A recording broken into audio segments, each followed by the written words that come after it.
morning, good afternoon, wherever you are. I'm Marva B. I'm your host. I am the CEO and founder of Black Link Magazine, and this is the Black Link Experience. We are welcoming tonight Sir Flame. Sir Flame is a hip hop rap artist, a producer, and a songwriter. Sir Flame, welcome to Black Link Magazine. Thank you for having me.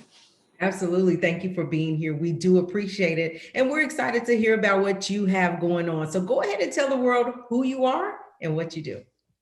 Yeah, so as she said, my name is Sir Flame. I am a rap artist first. I'm also a producer, songwriter from Gainesville, Florida. Um, just working right now, working as an independent artist, trying to make it to the big leagues, I guess as they say. Yeah, yeah. And we wish you all the best in doing that. And we know that it's a job. So let's talk about that. There's a lot of people that want to come into this rap game and get into the industry. Just like a magazine, there's a billion people do a magazine, right? What makes you unique in what you do to set you apart from all the others that are trying to get into the game? Yeah, definitely. So it is definitely a journey, especially like you said, with so many people wanting to do this, and um, I feel like I was born to do it. No, it was built in. It was built into me. I come from a musical background, a musical family. I've been doing music for a long time in a bunch of different facets and ways. I think my style. I've been blessed with the ability to be very versatile, more versatile than a lot of artists I think have been blessed with. So I can do a lot of different types of music. I can do a lot of different genres and styles and sounds, but all of them, make them all mine. In Right. a sense. Right. And that's important. It's a lot of people, but it's like, what do you do differently? And it's just, you have to own it, I think you have. Right. And so do you actually produce your own music as well? Yes. So that's mainly what made me go back into producing. When I first started out, I used to produce all of my stuff when I was younger.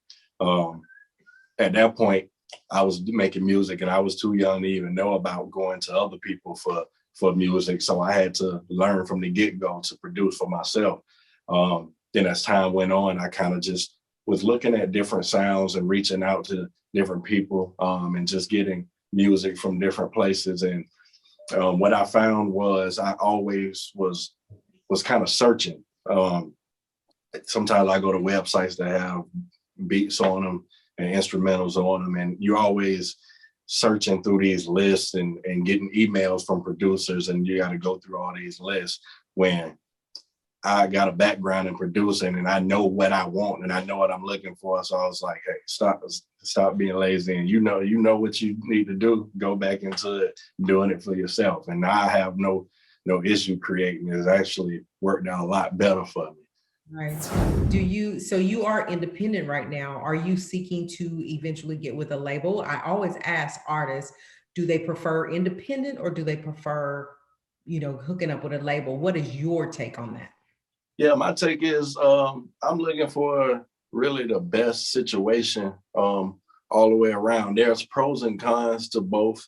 Uh, the independent route it's a real journey. It's a struggle, and you got to be real tough and real determined to, even once you get to a point to where you don't have to be independent no more, to stick with that.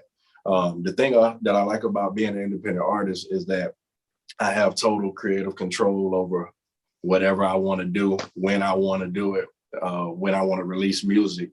I love that. So if I was to get into a situation to where I'm offered a deal, there's some things in it that we really have to negotiate, and being able to control what I do creatively is one of them, because that's, as artists, we're sensitive about our stuff. So that's one of the things that is kind of non-negotiable when it comes to certain aspects of that part of the artistry. because the business stuff, you know, that's a lot of times that's for other people to handle. And for me, that's for other people to handle. Right. But the artistry and the creativity, that's what I'm really into. But on a major platform, you know, you get that machine behind you, you get that push.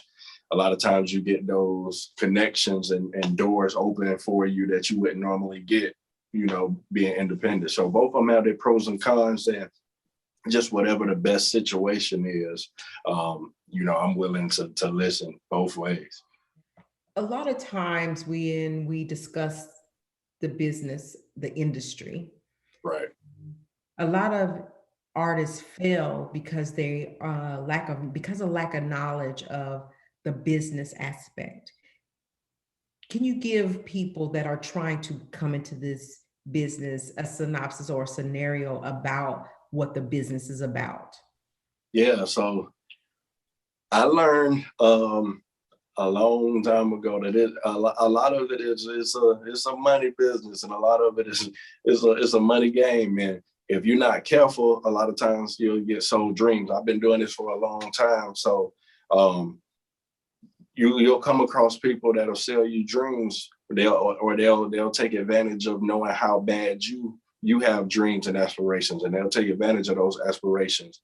Um, so you just have to be careful, and you got to really do your research.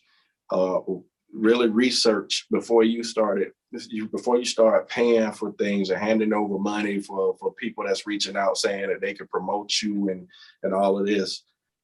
Make sure you do your research, because there are a lot of people out here that will take advantage of how bad you want it. Wow. It's sad. It's sad. So that just gives me a segue into the next question about your team and the people around you, because we all know that an artist has to have a team. And I think even independent or label, you have to have a team backing because you can't do everything alone. How do you tell someone if they were to ask you how to pick their team, say that their family's not really musically inclined, not really interested in that type of thing? How does someone go about picking a team and for that trust, because it's all about trust? It's really all about trust. And for the longest time, I was like the one man band. I was doing everything by myself. Like I said, in addition to producing and the songwriting, I've been doing all my own videography, doing all my own graphic design. So literally everything was coming from me. And then within, rather recently, actually, I really got a team around me, and it's been game changing, and it's really been life changing. And I've really been seeing way bigger results, because the key thing that you want to do is you want to get people around you and keep people around you that are just as passionate about it as you are. It's not all about money. Sometimes it ain't all about even connections that people have. Sometimes those connections just come from you guys being a team and grinding together, and y'all putting y'all heads together to strategize different things. And you find people that are good at things that you are not good at. Yeah. And put those people and add those people into your circle. There are some people that, like me, I'm kind of an introvert. So I'm not always the guy that's going to walk into a room and just gather attention with my words. I'm a real chill guy. So sometimes you have people around you that are the mouthpiece, and they're good at being the mouthpiece. And sometimes you have to let them do that. So you just have people around you that's really passionate. Sometimes people are only interested in you. Like I said, it's a money game. So sometimes people are paying for people to be around them, and they feel like they have to have somebody on their team because they have these connections, but you're paying for that person, for that connection. Sometimes you have people around you that's just as passionate about your music and material as you are, and y'all just grow and build together. And a lot of times it all worked out. When you got people around you that's equally passionate, it'll work itself out. That's right. I talked to last night. I talked to another artist, and we were talking about how good people will cling to good people, And sometimes you'll get that bad seed in the bunch, but they'll fall off because they can't hold on to the good people. So you'll eventually see that, but hopefully it will be before something crazy happens. And I was talking also to Miss Sonia Norwood, Brandy and Ray J. Right. And she was saying about the managers, they have to have the artist's best interest at heart. It's not about the manager, it's about the artist. And a lot of times artists get caught up with just grabbing a manager up that really is looking, the manager's looking for the fame and fortune too. So they're not really in tune. Right. So you really got to be careful about who you keep around you. Exactly.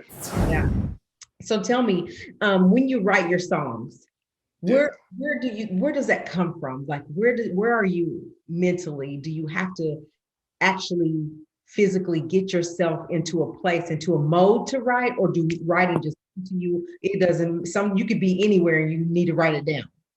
It depends. Sometimes it's life experience and stuff, and sometimes you go through stuff and it just sticks with you, and the right environment or you'll hear the right music and it'll trigger that in you, and it'll trigger those words. Sometimes I'll be in the grocery store walking down the street and somebody will say something, or I'll see something and that might trigger an idea. A lot of times, like one of the things about me when I say I'm real versatile is when I sit down and even make music, make beats, I'll do that. I'll start from scratch. And a lot of times I sit down, I don't really even have an idea formulated in my mind. I'll just start playing around with instruments. And once I get a sound, sometimes it'll just trigger emotions, or it's how I'm feeling that day. Sometimes, so I try not to make music where my song sound alike. Right. I try to basically approach each song like a blank canvas and a painting, and I'm gonna paint it different every time. And it just, when I hear music, sometimes, and music is like such it pulls at my emotions, that sometimes I'll just hear the emotion in a song and that'll just trigger different words, or trigger feelings. Sometimes you're feeling good, you're feeling energetic all day, and then you'll hear some music that make you want to dance. So then you're already in that mode. Sometimes you ain't feeling it, and then you gotta try to write those feelings out, write that depression out. Yeah. That's the life experiences on day-to-day basis. Yeah. So let's talk about your relationship with DJ Swamp Thing. And I want to shout him out because he is such a good person, and he really cares about the people that he has encounters with. And so tell me about your relationship, how that worked, and how that happened.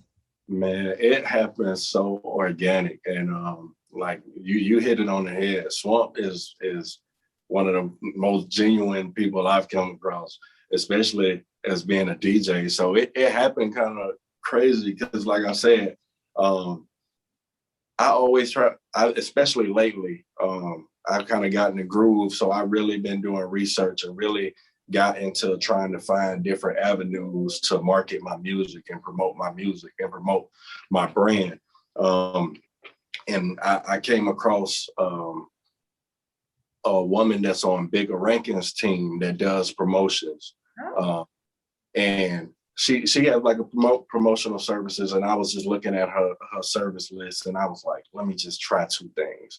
And the two things I tried was, one of them was like where they'll send out like an email blast, to just a random email blast that might get open, might not, but it was like 3,000 DJs, bloggers, whatever. And then another one was, she would upload your song onto this Verdinco website or something like that, where they put artists' music up. And it just so happened, like she uploaded the song, one of my songs, song that I was promoting before this last song, JOI. And literally the next day, Swamp was like probably one of the first DJs, saw the song. He rated the song a 5 out of 5. And they make it so that you can see the feedback of the person and the rate. So I reached out to him based on the feedback. I saw his email was attached to the feedback, and I emailed him. I appreciated him for even listening and giving feedback. And from there, we just started talking back and forth every day. I was offering if he needed any drops or anything from me.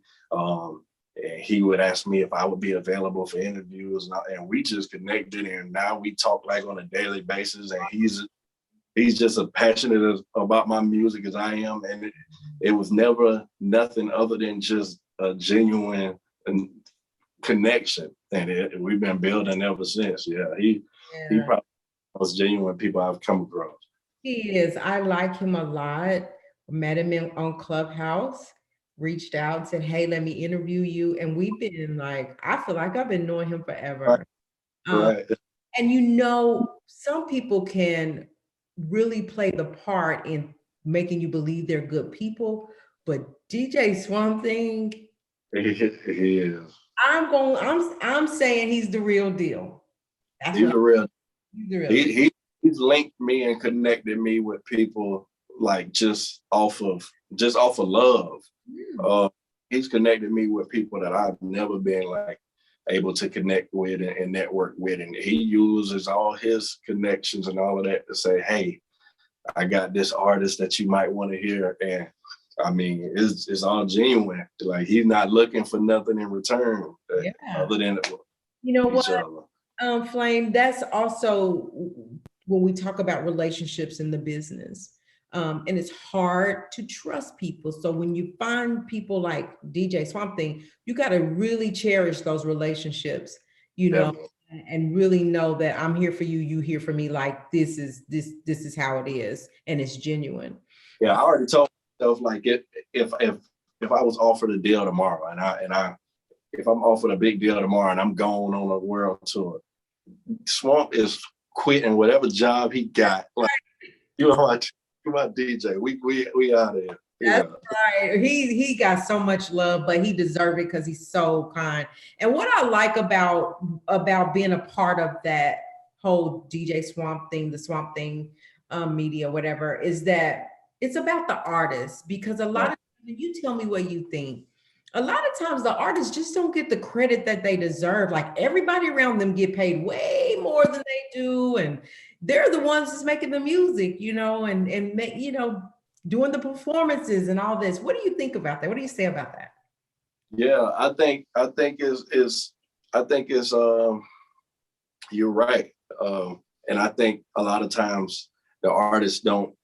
I see a lot of DJs, especially DJs that are tied to specific artists. I see a lot of them complaining about how they're done by artists that they're lined up with. And I feel like when you're like tag teaming, or when you're a team and a DJ is a part of your team, DJs are real important too, because they can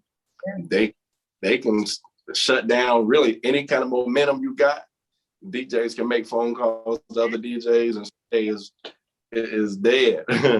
And I think a lot of people outside of the artists and DJs, they make a lot of money off of what the artists and DJs do. And when you go to these shows, like you said, it's the artists and DJ tag team. Artists don't even have hype man no more. The DJ is their hype man. Right. So it's that tag team, I think, is the most important thing, and at least in rap music. Yeah. But yeah, a lot get paid a lot behind the scenes off of the work that the artist is doing. Yeah. And because you can get a lot of good and bad feedback from your DJ too. That's one person who they're going to be in there rocking with you. They have to go rock those spots with you, and so they're going to be able to help you see, okay, the crowd might like this or the crowd might not like that. Yeah. So it's like a team thing. So yeah. Yeah, I like that. And so it's kind of unique. You know, there's a whole ton of DJs, but it's unique with him. He says, right. I'm not a rapper. I'm not a songwriter, none of that. I'm a DJ, but right. I'm into the independent artists. And so anyway, I like that. Yeah. Let's talk about Nasty. Yeah. What's up? What's the story behind it? What inspired you, to write it? Let's hear it. Yeah, so Nasty, since this pandemic been going on, I'm one of those ones that I've been acting like it was a pandemic. So I was stuck. I literally been stuck in the house, and I kind of get nervous even going to the grocery store when I go out. But I like to sit on social media, and I'm like a ghost on social media. Sometimes I don't even post. I'm just scrolling and scrolling. So I noticed the whole pandemic, you still got a whole wave of people that just still going out, still in the club every weekend and all that. There's nothing going on. And even when it wasn't a pandemic, I'm not a huge club person. I like to dance and stuff. You know, I like to feel good at times. But I just saw everybody having fun, and I felt like since y'all gonna be out there anyway, and y'all ain't listening to what none of these people saying, I might as well give y'all something to dance to while you're out there. And so, yeah, so that I sat down and I started kind of formulating the music like I always do. And I wanted to make sure if I was gonna give them something to dance to,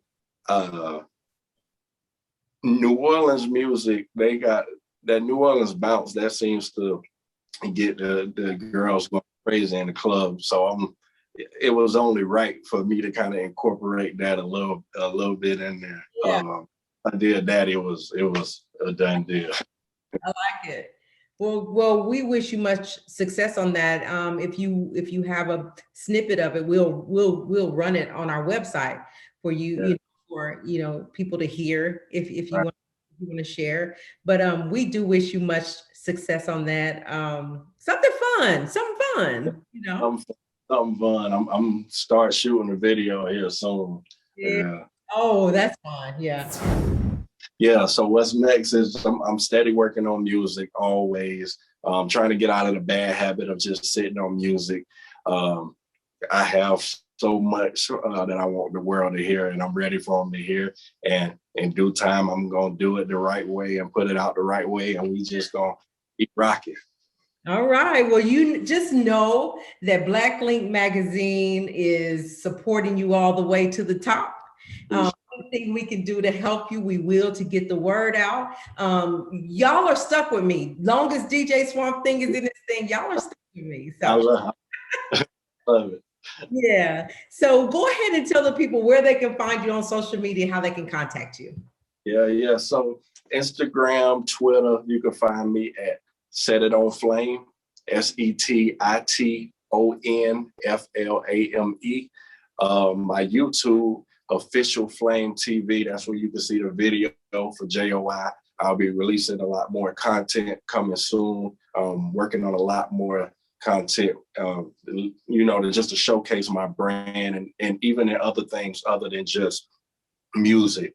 You can find me on SoundCloud at Set It On Flame. My music is available on all digital service platforms. So go check me out. Like I said, JOI was the last single we put out a couple months ago. A video available on YouTube. Nasty is what's going right now. And current building, go check it out, please. Thank you. You guys, let's go support our people. We gotta support one another. That's the only way that we become stronger, is that we stand behind one another. It's enough room for all of us to grow. We just need to support one another. So go out there and check his site out, you guys. Again, Sir Flame, thank you so much for coming. We appreciate you, and we look forward to much success for you. Thank you. You're welcome. You guys, we're going to get out of here for now. Remember to respect yourself, respect each other. God bless. We're out.